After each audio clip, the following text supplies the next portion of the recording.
Hello everyone, welcome to a brand new episode of the Sports Insight with your host Alamdar Khan. And yes, as you know, we give you sports information from all across the globe. You guys can surely reach out to us on our social media handle, which is at the rate of Indus New Sports. That works both for Twitter and for Instagram. But anyways, we'll go to the headlines first. And yes, from the world of NBA, Milwaukee Bucks finally managed to beat Phoenix Suns 109-103 in Game 4 of the NBA Finals, and now the series is tied 2-2.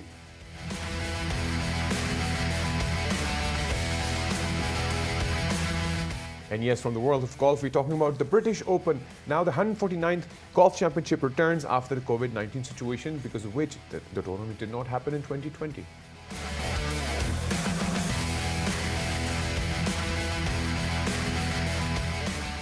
And yes, from the world of football, Lionel Messi has finally agreed to stay at Barcelona on a deal until 2026. That includes a reducing wage scale to half from his previous salary.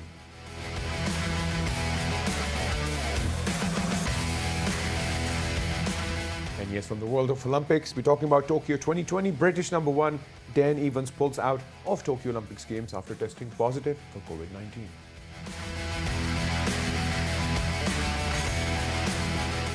And yes, those were the headlines, everyone. And talking about how interesting things are developing in the world of NBA Finals. Yes, we're talking about Milwaukee Bucks managing to win against Phoenix Suns. Not to forget how they started.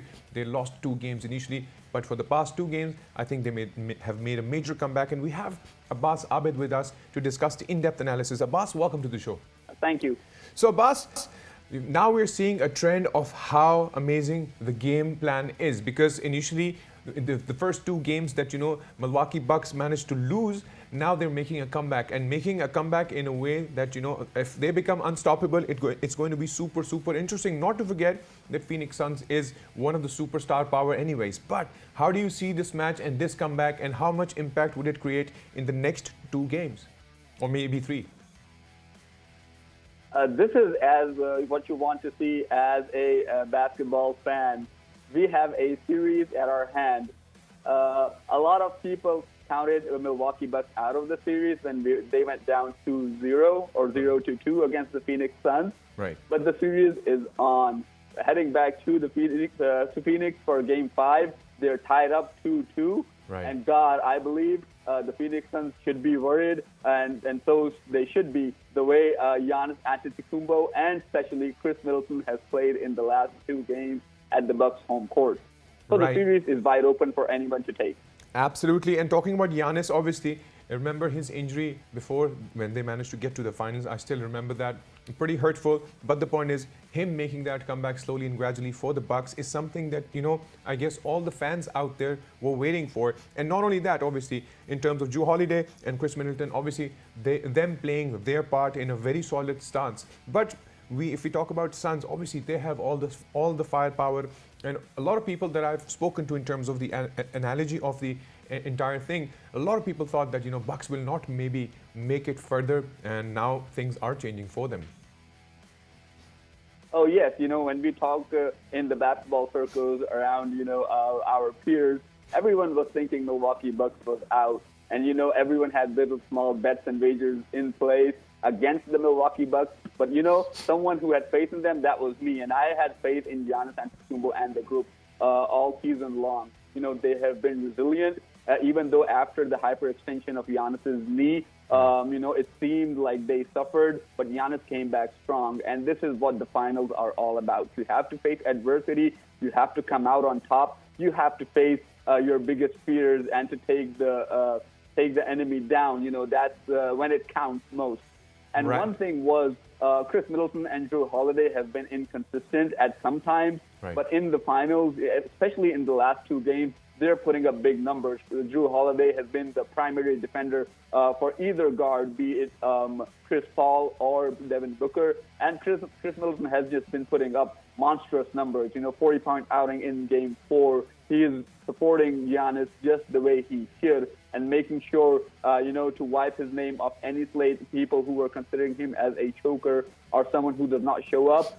Chris Middleton is that dude. He can score when the stage is the biggest and the lights are the brightest. Absolutely. And talking about if I go back into the first 2 games, I still remember, because Giannis made a comeback from that hyperextension of his knee. And to be very honest, if it were some other athlete, the way it was hyperextended, I think it was hurtful to even see it. But he made a comeback in the first two games. When we talk about game one and game two, you could see him even limping, but he was putting all that he had. And I was worried for the fact that I thought maybe because of the energy and because of the energy that he's putting into it, it may get tricky. But now he's actually gelled his entire team together, and I think we are surely up for some interesting games ahead.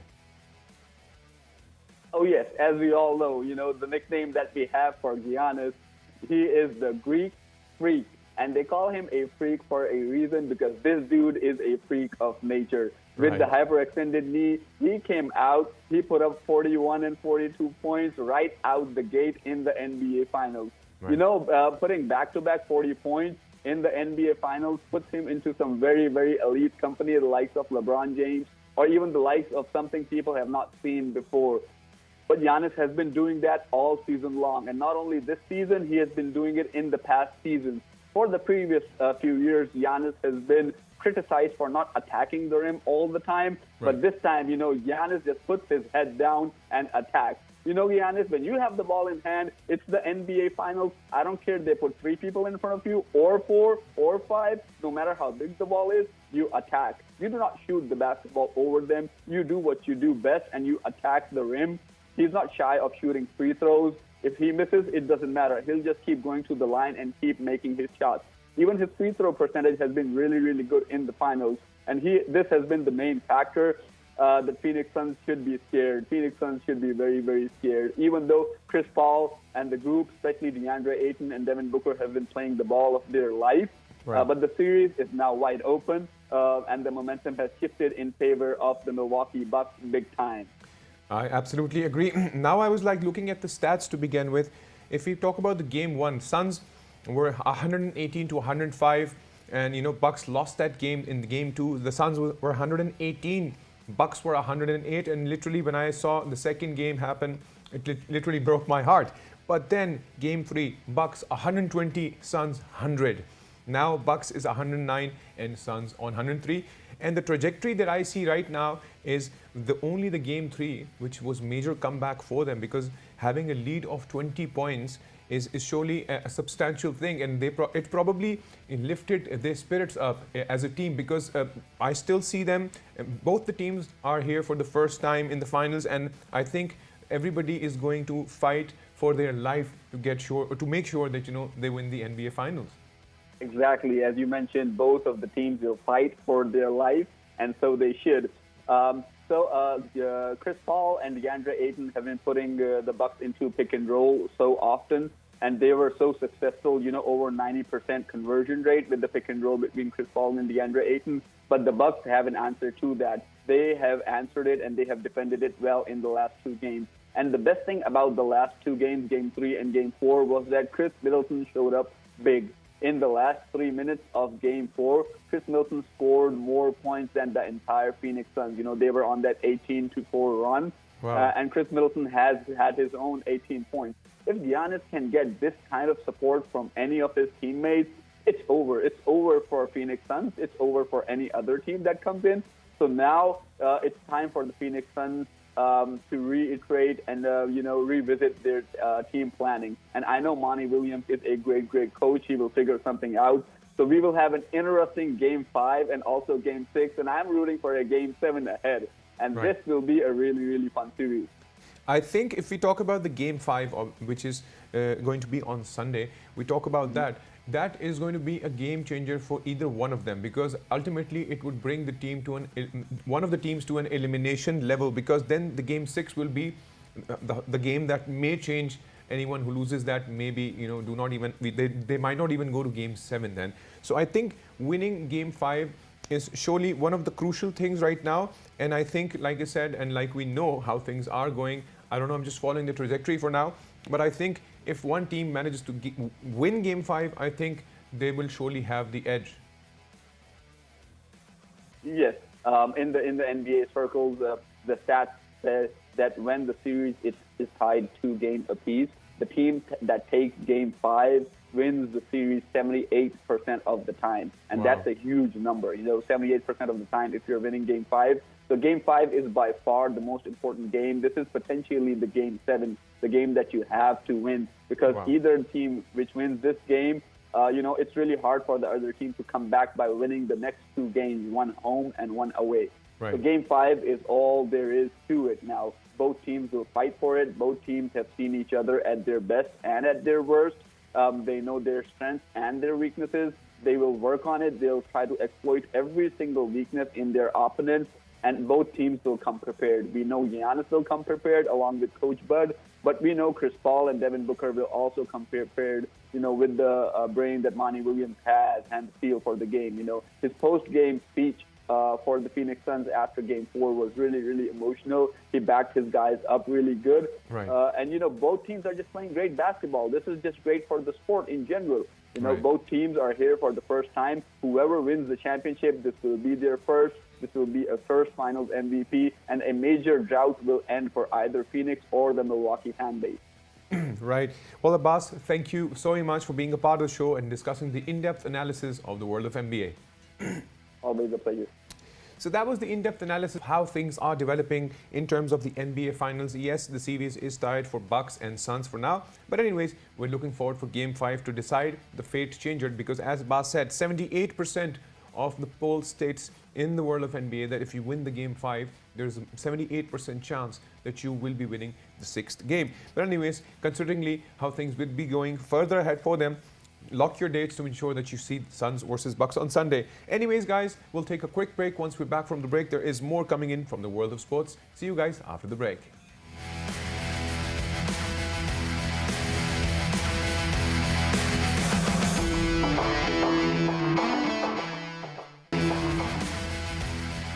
Welcome back from the break. And yes, before the break, we were discussing the world of NBA, how interesting it has become in terms of Bucks beating the Suns, and now the series has tied up. But anyways, these are the NBA Finals, pretty much unpredictable. But as we give you information about sports from all across the globe, so we'll talk about the world of golf. Yes, this is a major event that's happening. It's called the British Open. It's surely going to be interesting how things may shape up for it. Would want to talk more about the in-depth analysis of this championship with Zain Tahir, or national golf champion. Zain, welcome to the show. Thank you very much, Alamdar, always. Great. So Zain, the big event is, another big event is here. We're talking about the British Open, and obviously it was postponed because in 2020 we all know the situation in terms of how things were. And there are so many players right now, significant players who actually have taken part in this game. So I just want you to start off with the history and the legacy of this tournament to begin with, and how impactful this would be for all the major golfers playing this tournament. Well, it's absolutely impactful in every aspect of the game and every aspect of how a player wants to build his profile.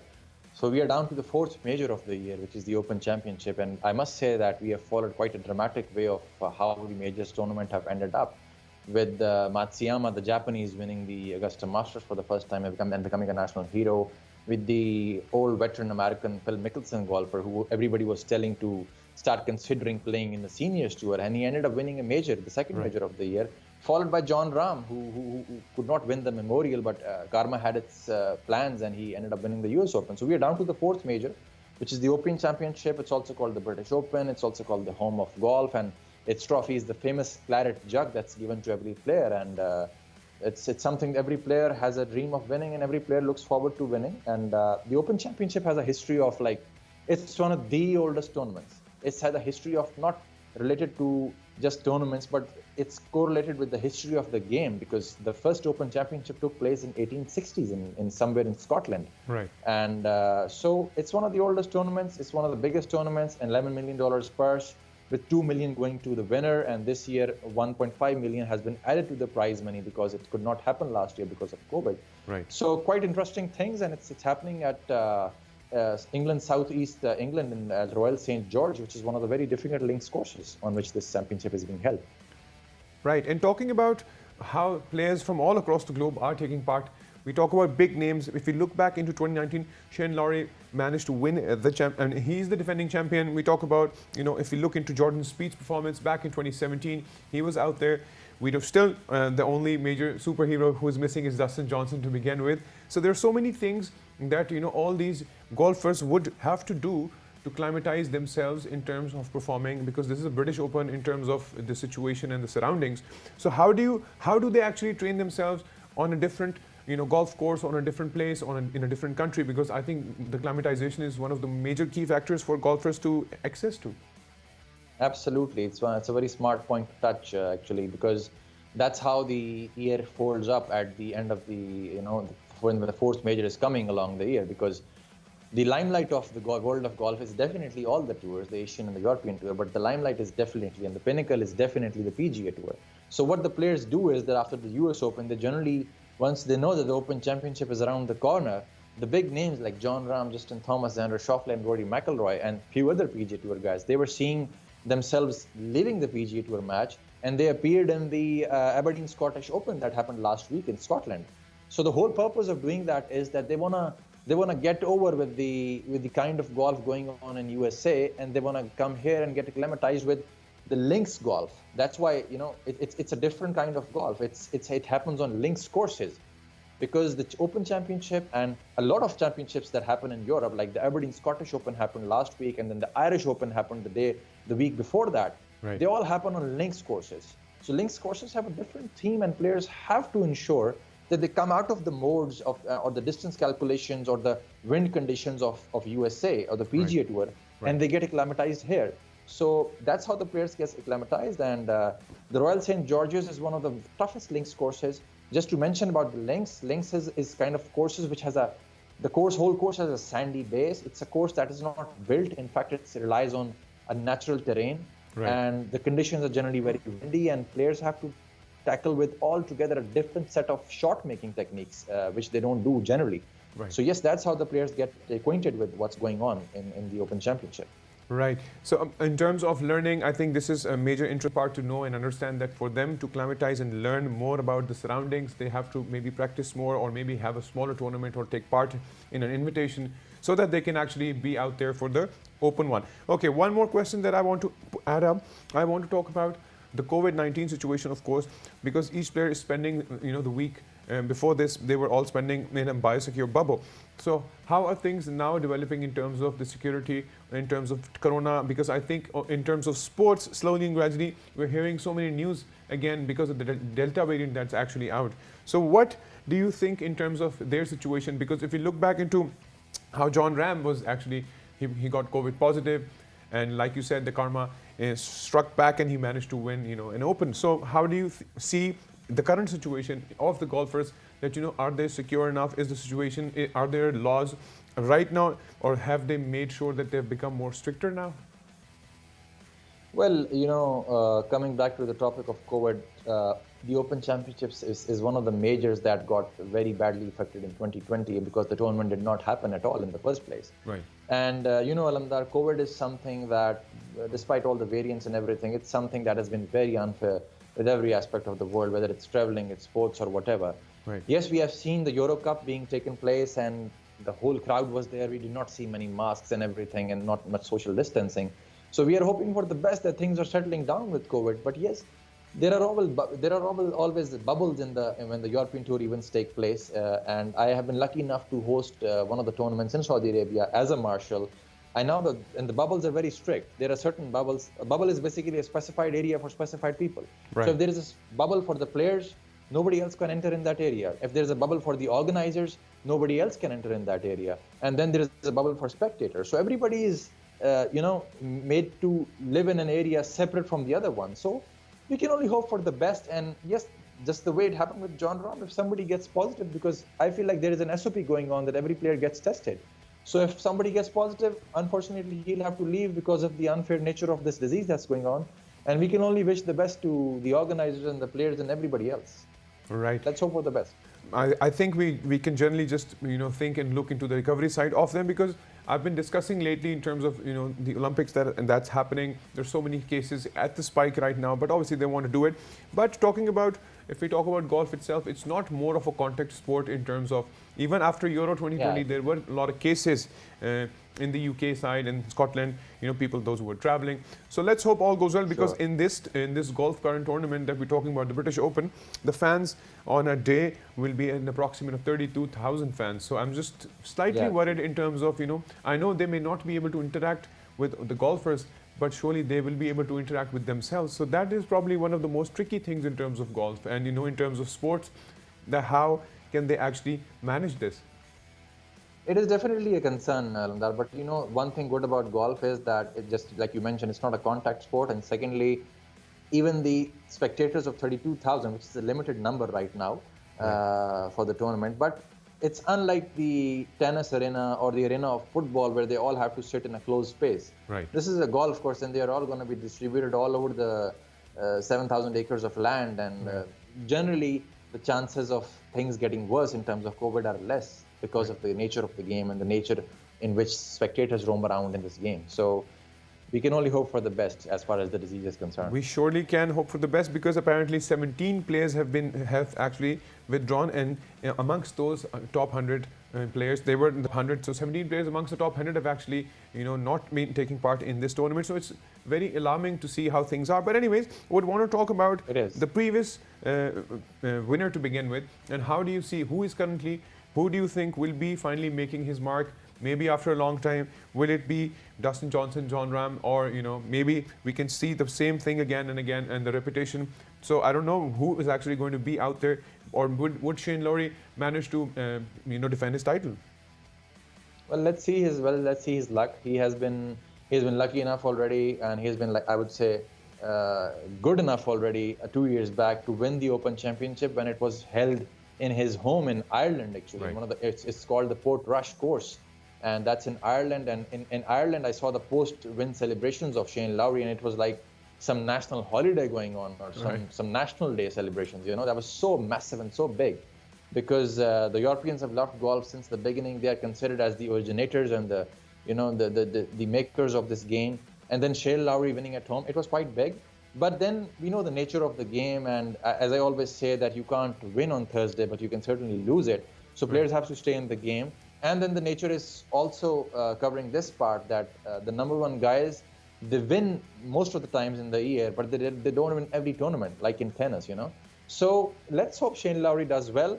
But amongst the hot favorites is definitely Jon Rahm, because he's coming from a major victory right now. Right. And then there is Brooks Koepka, who has always been a hot favorite in majors, because he has had more than 14 top 10 finishes in last 20 starts in majors. So Brooks Koepka is always a favorite. But one of the youngsters who's my favorite is the guy who won Aberdeen Scottish Open last week, despite a lot of attendance from the top guys like Jon Rahm and Xander Schauffele and Justin Thomas last week in Europe in the Scottish Open.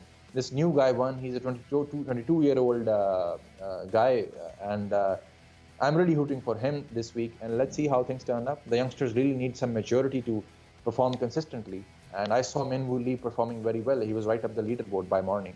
Right. Anyways, we'll surely discuss more of the in-depth analysis when this tournament develops more, hopefully by Sunday. Thank you, Zan, for being a part of the show. I look forward to discuss more. Thank you, Alamdar.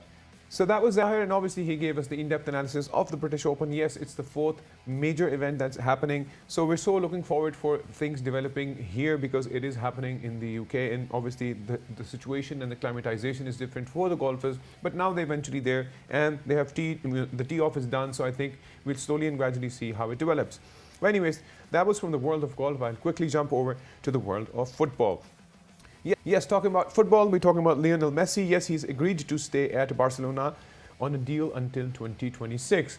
In terms of his salary scale has been reduced. Why? Because if you all remember, there was a moment in between that one of his contracts was leaked, which was obviously alarming, and there was a lot of noise with regards to that. But then obviously his contract finished, but he wanted to renew the contract, so he's going to be with Barcelona, obviously on reduced wages. And his free agent, the contract actually expired on the 30th of June. But Messi is basically the major record scorer for Barcelona with 672 goals. We wish him the best for the future in terms of, because he finally managed to literally almost have a 50% cut in the salary. But let's see how things go for him. So that was from the world of football. I'll quickly jump over to the world of Tokyo 2020. Yes, talking about Olympics. Olympics is still in the process of executing, but the problem is the whole situation of the COVID-19 is surely alarming. That every day I come up with the news and we are sharing with you, because one odd player, two odd players, the entire troupe, finally are getting COVID-19 positive. I'm talking about British number one Dan Evans, who's actually pulled off the Tokyo 2020, and obviously it's the same COVID-19 situation, being tested positive. A lot of people are stepping back. Well, let's hope the execution of the Olympics turn out to be fine. The Olympics starts from the 23rd of July and ends on the 8th of August. Anyways, guys, this was pretty much it from the world of sports. If you want to reach to us, you can on our social media handle, which is @Indus News Sports. That works both for Twitter and for Instagram. Till then, take good care of yourselves, and bye-bye.